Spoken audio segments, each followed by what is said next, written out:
Maintenant, quand je vous dis ça, vous me dites ok, mais quand on inverse et qu'on veut faire du chaud, on est d'accord qu'on n'inverse pas les deux, le groupe il reste toujours dehors et l'évaporateur ou le split il reste toujours dans la pièce, on ne les inverse pas eux. Donc ce qui veut dire que quand on met une clim en mode chaud pour qu'elle nous fasse du chaud à la maison, ce qu'on a dans le split il joue le rôle du condenseur. Alors il faudrait que les splits au total fassent la même puissance que le compresseur plus le groupe qui est dehors. C'est compliqué, hein. Donc on va avoir deux unités de la même taille, de la même puissance, on va dire, d'accord? Il y en a un en mode froid qui joue le rôle de l'évaporateur et l'autre du condenseur. Donc quand lui est évaporateur,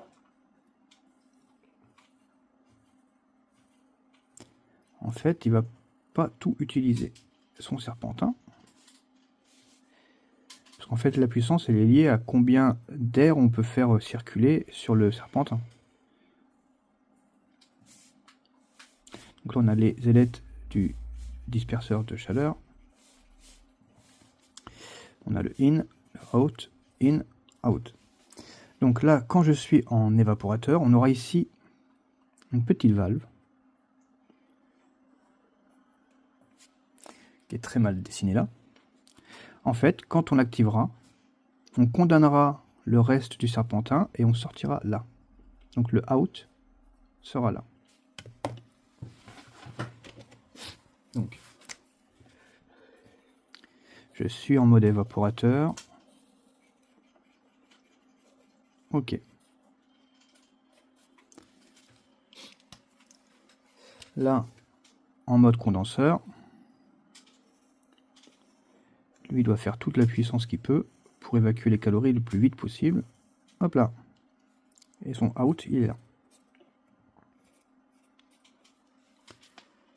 Maintenant, j'inverse ma clim. C'est-à-dire que mon condenseur se retrouve à l'intérieur.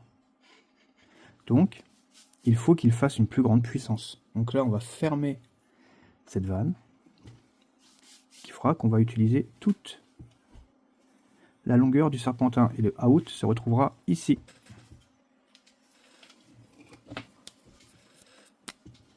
Le out se retrouvera ici. Et donc, sur notre condenseur, on aura le même style de valve ici. Eh bien, on le séparera en deux, ce qui fera que